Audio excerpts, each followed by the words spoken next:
Well, howdy. This is Scott, and I'm in the pole barn. It is Friday, March 17th. Happy St. Patrick's Day. Almost 10 o'clock in the morning, and it's actually light in the pole barn. And I actually have a fire going. And good buddy Bolt is out here. You can't see him, and I can't move the camera, but we used to come out to the pole barn to escape. A, when he was a puppy, and B, just to escape. And when Kelly's dad was living with us, I needed that. And sometimes when you live in a full house and you don't have a big house, you need to find quiet time. And so this was my quiet time. And boy, a lot has happened. Bolt on the love seat down there just turned 5. Hard to believe that.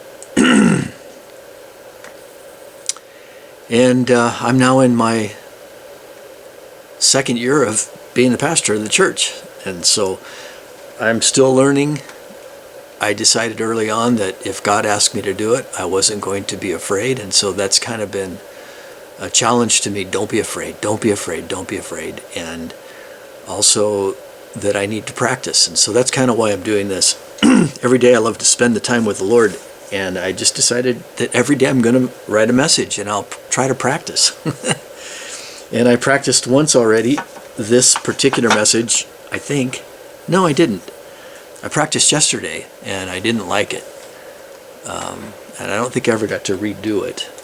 But in practicing, I can get better. Just like Michael Jordan. He had talent, yet he practiced. And so this is my practicing. My Bible has gone the way of the Red Sea.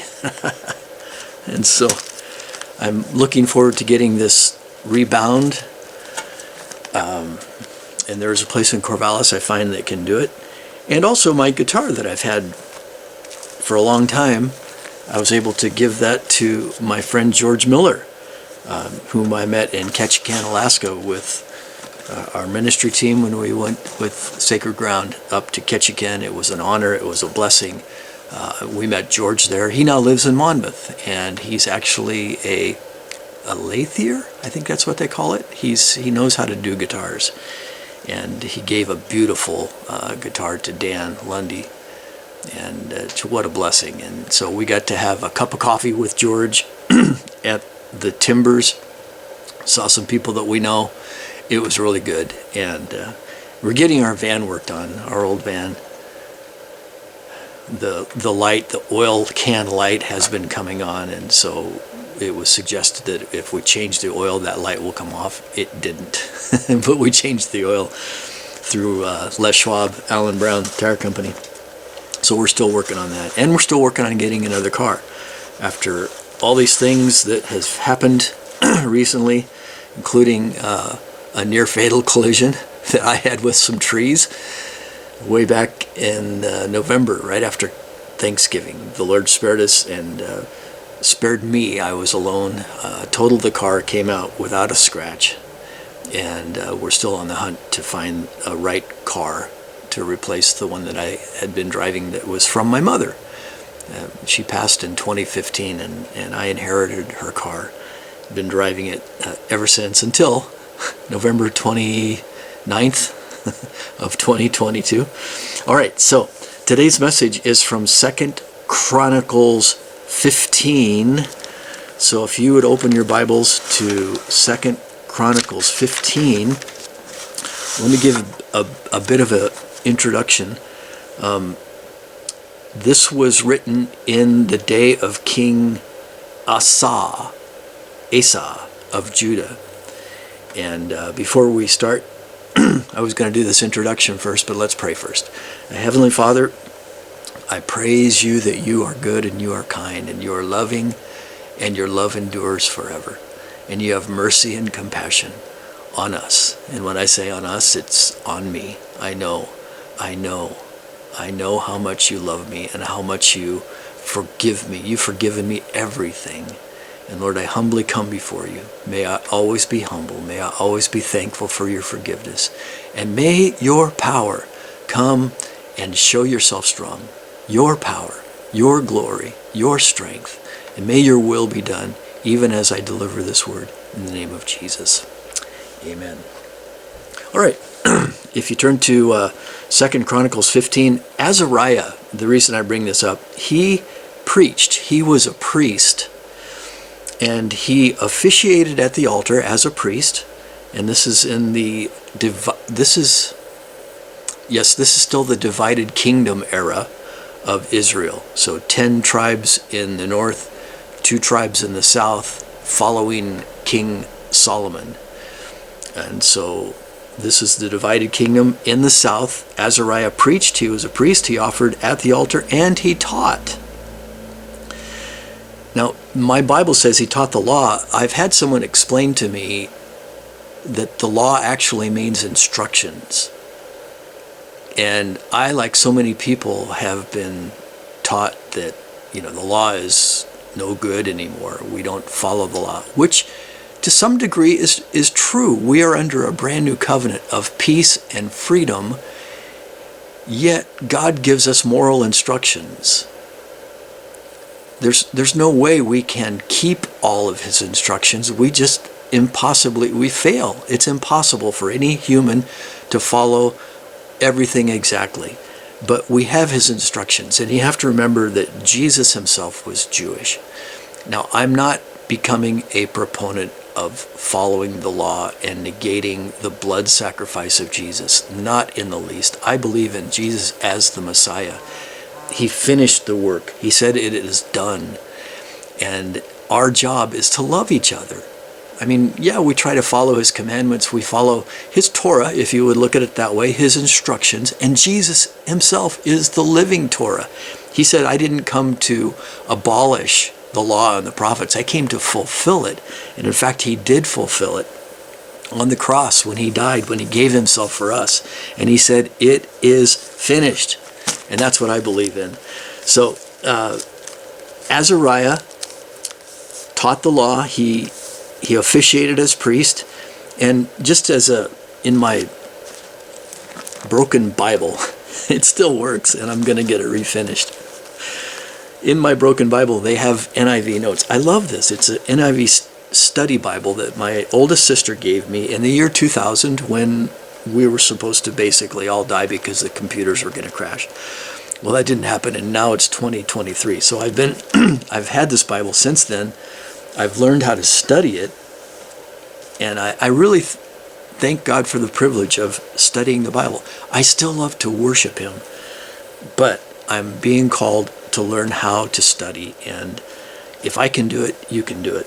That's all I'll say about that. So, 2 Chronicles, and I'm going to put this half of my Bible underneath my page, and I'm going to turn there. So 2 Chronicles 15, verses at least 1. Well, I'm going to read the whole chapter, actually. And I find it kind of interesting that we're talking about the King Asa, A-S-A. And as I look back on the Sacred Ground records, I know that there have been pastors that have come before me. And our records in the office actually go, I think, to 1998, and then they stopped. Someone had done a plaque. And the last record on this plaque shows Ron Courtlever serving as pastor with Aha. I don't even know how to pronounce it. The people who have been here for a long time know how to pronounce it. But I just find it interesting that we're talking about King Asa, A-S-A, and Aha, or Aja, was a pastor at Sacred Ground at one point. I think he was a Native American man, from what I understand. So my NIV note says, the law of the Lord was supposed to be an integral part of the law of the land. Supposed to be. The king and his officials, the priests and prophets, were the representatives of the Lord's kingship. And that's the way it's supposed to go. So let's read it. Chapter 15, verse 1.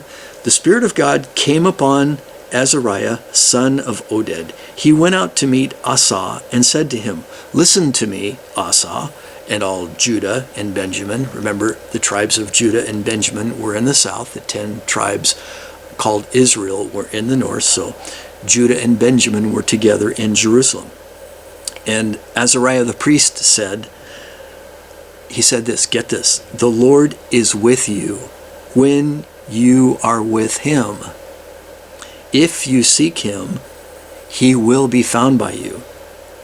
But if you forsake him, he will forsake you. You've heard the New Testament, you've heard Jesus say that, if you confess me before men, I'll confess you before the Father.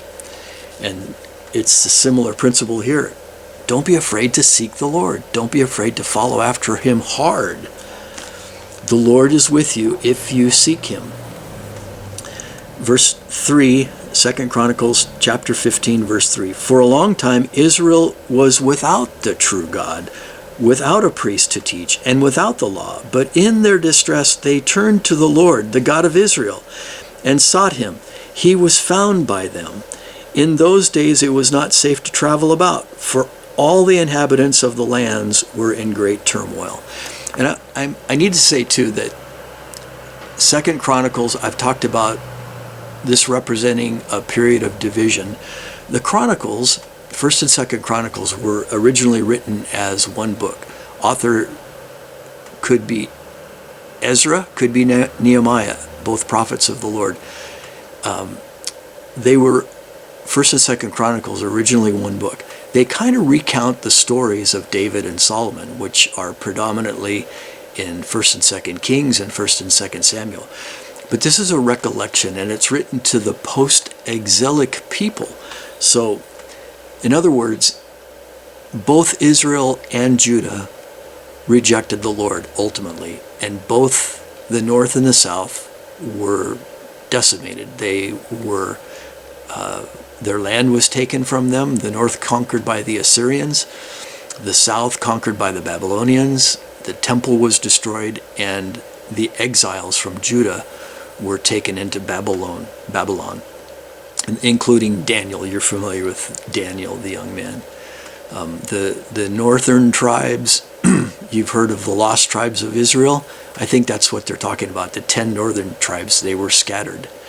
And so I'm just saying that Chronicles is written to the post-exilic people. So he's kind of summing up the lives and the kingdom and how God took these people from nothing, starting with Abraham, and built a nation out of them. All right, so verse 5. In those days it was not safe to travel about, for all the inhabitants of the lands were in great turmoil. One nation was being crushed by another, and one city by another, because God was troubling them with every kind of distress. But as for you, be strong, and do not give up, for your work will be rewarded. And when Asa heard these words of the prophecy of Azariah, son of Oded the prophet, he took courage. He removed the detestable idols from the whole land of Judah and Benjamin, and from the towns he had captured in the hills of Ephraim. He repaired the altar of the Lord that was in front of the portico of the Lord's temple. Now, in Kings, it says that he didn't remove the high places, and there's a bit of a conflict. I don't know if I like my NIV notes, because many times it says it could be a scribe's error. So how's there a difference between Kings and Chronicles in this situation? Well, one situation could be that King Asa was in charge of the south, and in fact he got rid of all the false idols in the high places. He couldn't do that in the north because the northern kingdoms actually were worshiping false gods and false idols. Remember the golden calf? Well, the northern tribes did that again. They set up false idols and they said, here is your God. It was awful. So, verse 9, then he assembled all Judah and Benjamin and the people from Ephraim, Manasseh, and Simeon who had settled among them. So there were some people from the north. Get this, for large numbers had come over to him from Israel when they saw that the Lord, his God, was with him. So Is it a numbers game? It's not. But if the presence of the Lord is with you, people are going to see it, and they're going to want to come and experience it. Look at what just happened to the revival at Asbury. I don't even know if that's going on, but thousands of people heard that the Lord was moving in this little community, this little college campus, and they came to see what was going on. So much so to where the officials had to say, let's shut it down. We can't handle all these crowds. But that's what happened here. Large numbers had come over to him from Israel when they saw that the Lord, his God, was with him. Verse 10, they assembled at Jerusalem in the 3rd month of the 15th year of Asa's reign. At that time they sacrificed to the Lord 700 head of cattle and 7,000 sheep and goats from the plunder they had brought back. So they entered into a covenant to seek the Lord with all their heart and soul. Moving down to verse 15, the end of it. They sought God eagerly, and he was found by them. And 17 kind of confirms what it's talking about did he remove the high places? Did he not remove the high places? 17 says, although he did not remove the high places from Israel in the north, Asa's heart was fully committed to the Lord all his life. So it could be that he removed those idols. So large numbers came from Israel when they saw the Lord, that God was with Judah. Did I say that right about removing the idols? The whole issue of high places, God just says, don't have false idols. Worship only me. And there were times when they worshiped only God at those high places, because that's where the tabernacle of God was. So I'm not going to get stuck on that. God says, worship only me. Verse 12 says they entered a covenant to seek the Lord with all their heart and soul, and they sought God eagerly in verse 15. So what does that mean, to seek eagerly God? It means your whole desire. It means enthusiastically, with all your will, all your heart. Take delight in worshiping the Lord. Take good pleasure in worshiping the Lord. Eagerly worship him. The Message Bible says, the whole country felt good about the covenant promise. They had given their promise joyfully from the heart, anticipating the best. They had sought God, and he showed up. This is from the Message translation. He showed up, ready to be found.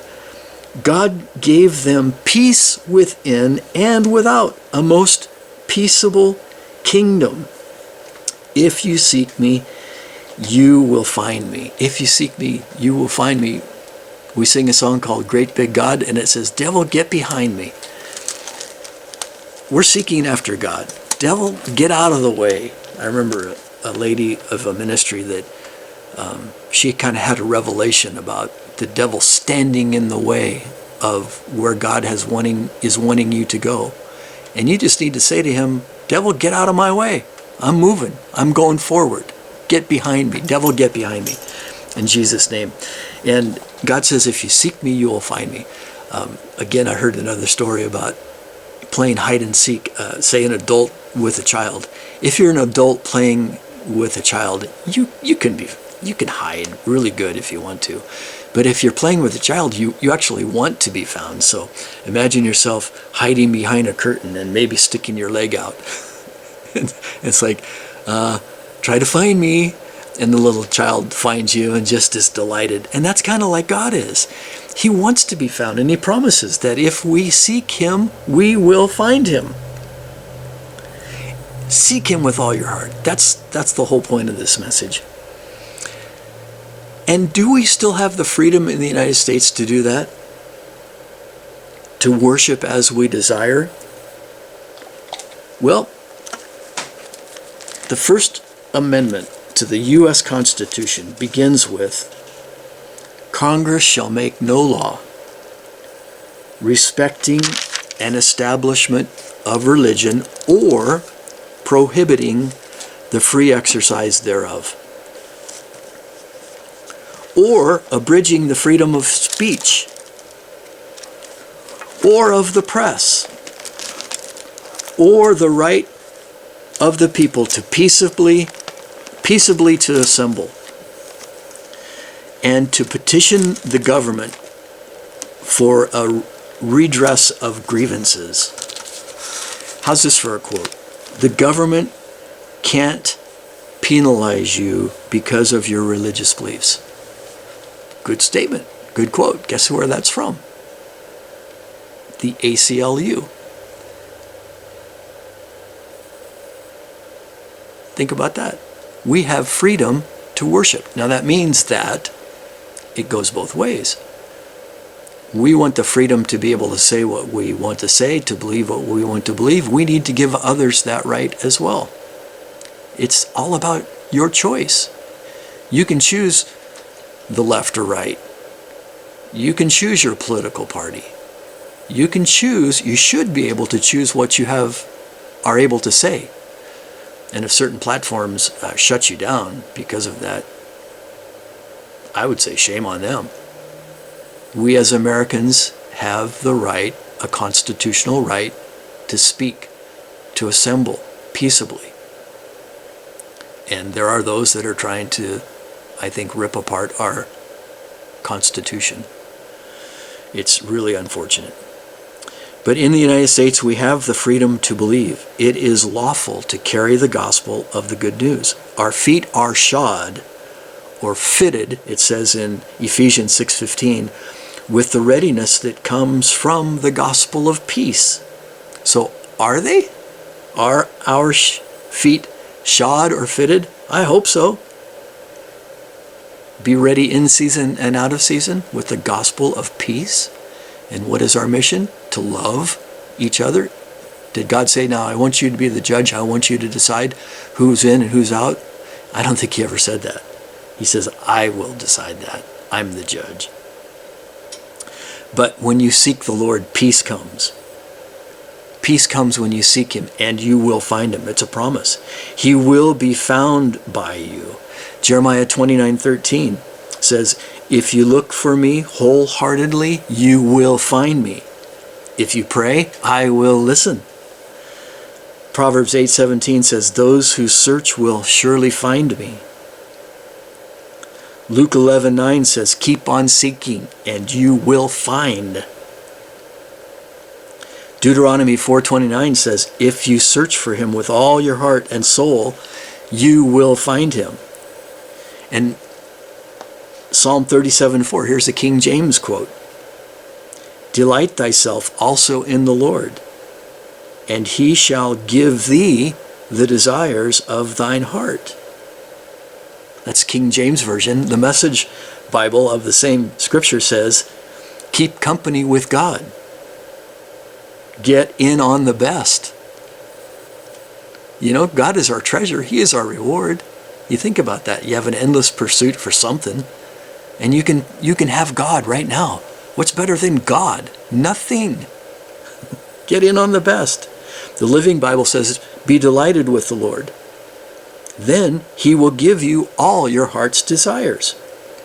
So what are your heart's desires? To me, I love this phrase that says, where is your deep gladness? Where do you go to when you need to find peace? Think about that. Everybody has a place. So you're all by yourself.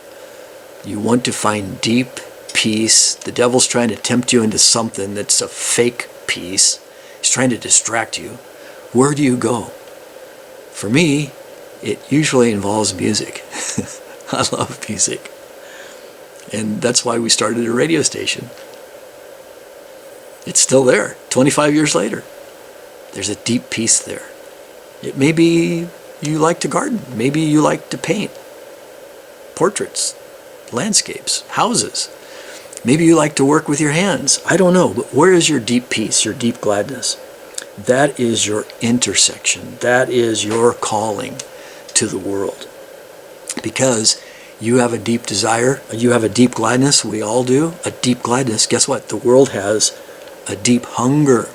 So that's the intersection. Your calling, your deep gladness is the intersection for the world's hunger.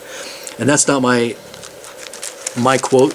that comes from Frederick Buechner. And when I first heard that quote, I thought it was Frederick Bonhoeffer, because I've heard Eric Metaxas, he wrote a book. I haven't read the book, but he talks about the life of Frederick Bonhoeffer, who stood up against Hitler to the point of he died for it. He died for his standing up. He was hung. And Eric believes that we as believers need to stand up regardless of the consequence. If we die, guess what? We go to heaven. How can you be afraid of that? You can be joyful for that. So Frederick Buechner died, by the way, in August of 2022. So not even a few months ago. He was born in 1926, so he was aged 96. And again, I mentioned Granddad, I think. He made it till his 95th birthday, and he passed away at the end of the year, December 31st, 1 year to the date that Pastor Rick from Sacred Ground passed away.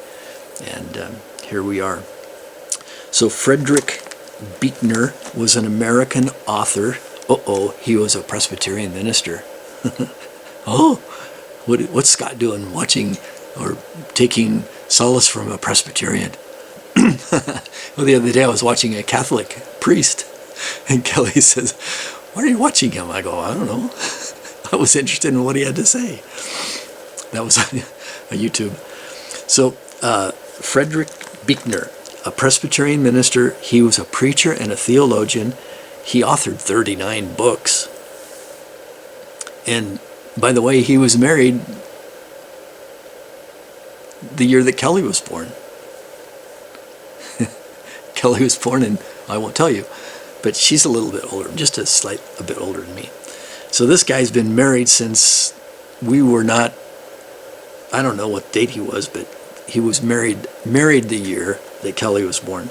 So some of the books, these are kind of interesting. Some of the books he wrote include A Long Day Dying, Wishful Thinking, Listening to Your Wife, Telling the Truth, and The Sacred Journey. So your deep gladness is a calling to the deep hunger of the world. So I think I'm done. What's the conclusion of this message? I think it's obvious. Seek the Lord and you will find him. Seek him with all your heart and all your soul, and you will find him. So let's pray. Heavenly Father, I praise you for this time. I thank you that you continue to help me to speak up and to share your word and the truth as I see it. I love you. I thank you for quiet time. I thank you for other time where it's not quiet anymore. We get to go. And I pray that everybody listening would seek you with all of their heart. I should take my hat off. Thank you that you made me even with a bald head. And Lord, fill me to overflowing. Fill us to overflowing right now. I would lift up my hand to say, fill me. If I've never believed, and I'm speaking to you now, if you've never believed, if you've never given your heart, you can do that right now. Jesus came for you and for me. And seriously, if you were the only person on this planet and you needed salvation, he would have done what he did. And what did he do? He lived a sinless life. He taught the people. He preached in the synagogues. He healed people. And he loved people. And then he gave his life. He took the heat for you and me. He was tried and found guilty. They made up charges against him, and he went to the cross. He didn't resist it. He says, that's what I've come to do. The devil thought he had won. No, he didn't. Yeah, they killed Jesus, but they put him into a tomb, and after 3 days, he rose again. And that's what has happened. And he rose again, and he is alive, and he promises that he will come back. And you don't want to be on the other side of him. You don't want to be under his wrath. You want to be in his loving arms. You want to be protected by him. And you can have that right now. He will snatch you out of the fire because of what he did for us on the cross. And if you would but receive that, you believe it in your heart, you say, Jesus, I'm sorry, the way I'm living, the way I'm trying, it's not working. I got everything, as a matter of fact, and it's not working. I need you. Show me what to do. Fill me up with your presence and with your spirit, and he will. And then after you are saved, and then after you are filled, again, it's your invitation, then you must go. And I must go. But it's also good, really good, to be quiet, to be still before the Lord, and to know him. Psalm 46 says, be still and know that I am God. He will fill you. He'll speak, and you can hear it. Get into the Word. Find a Bible that you like. There's all sorts of things out there, especially these days, while we have electricity and while we have the internet. I try to act as if we don't have it, but it sure is convenient to look up things on the internet. It's a good tool. It can be a terrible tool for those people who can't handle the temptations that come, and there are many, and the world is corrupt, and indeed we are swimming against the current. Jesus says the road to destruction is broad and wide, and the road to salvation is narrow, and few are those who find it. So if you're listening, I pray that you know Jesus. I pray that you'll seek him with all your heart, and he will lead you. He will be with you. Amen. All right. Thanks for listening.